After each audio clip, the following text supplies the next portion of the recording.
Welcome to Deep Dive. I'm Michael Turner. And I'm Evelyn Hartwell. Today is February 1st, a date that serves as a powerful anchor for human rights and cultural transformation. Evelyn, we're starting with a moment that changed the course of American history.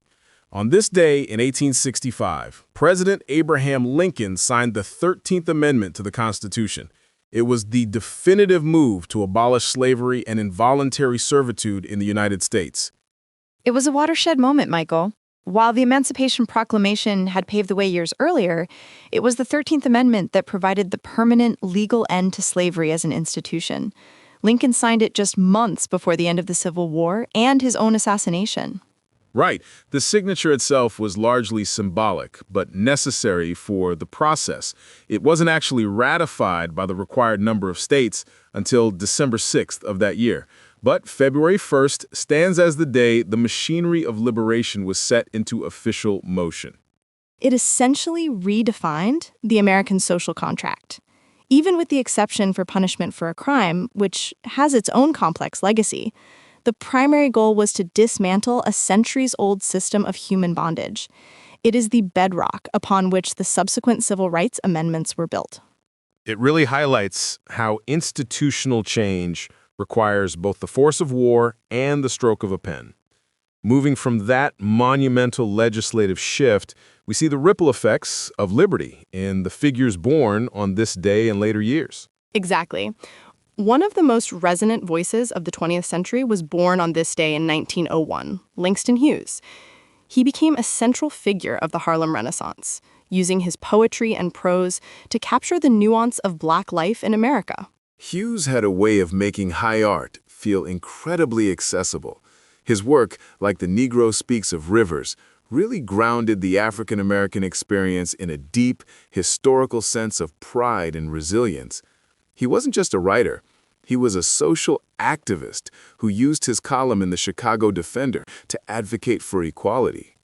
He lived through a period of immense change, and his writing helped bridge the gap between the era of the 13th Amendment and the modern civil rights movement.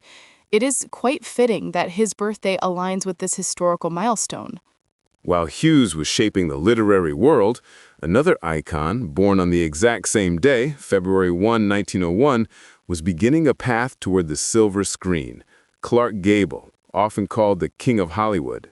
Gable's impact on film culture was massive. He won an Oscar for It Happened One Night, but he's globally recognized for his role as Rhett Butler in Gone with the Wind. He personified the rugged, charismatic leading man of the golden age of cinema. He had that steady, reassuring presence that audiences gravitated toward, especially during the difficult years of the Great Depression. It is fascinating to think that two such different, yet equally influential American icons were born on the same day. Yeah, and the list of significant birthdays on February 1st doesn't stop in the arts. We also look to 1931, the birth year of Boris Yeltsin, a man whose political career was defined by one of the most volatile transitions in modern history. Yeltsin was the first president of the Russian Federation, serving from 1991 to 1999.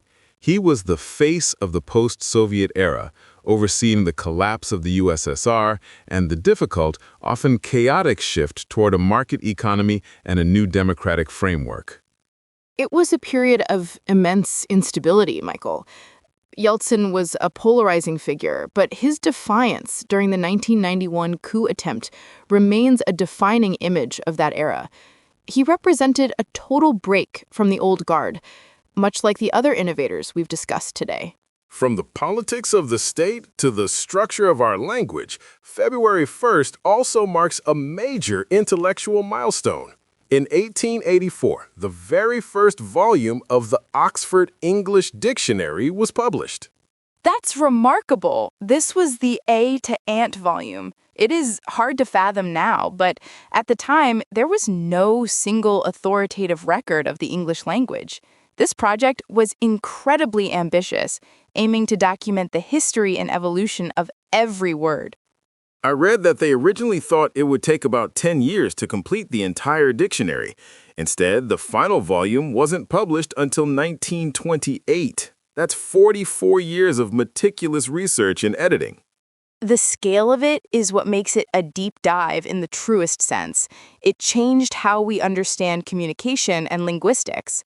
By standardizing definitions while acknowledging historical usage, it became the global gold standard for the English language.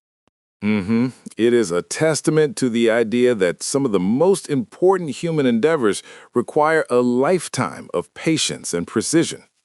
A perfect summary, Michael. From legal liberation and literary genius to the very words we use to describe them, February 1st is a day where history truly speaks. Thanks for joining us today. I'm Michael Turner. And I'm Evelyn Hartwell. You can find more at deepdive.neuralnewscast.com. We'll see you next time. Deep Dive is AI-assisted, human-reviewed. Explore history every day on Neural Newscast.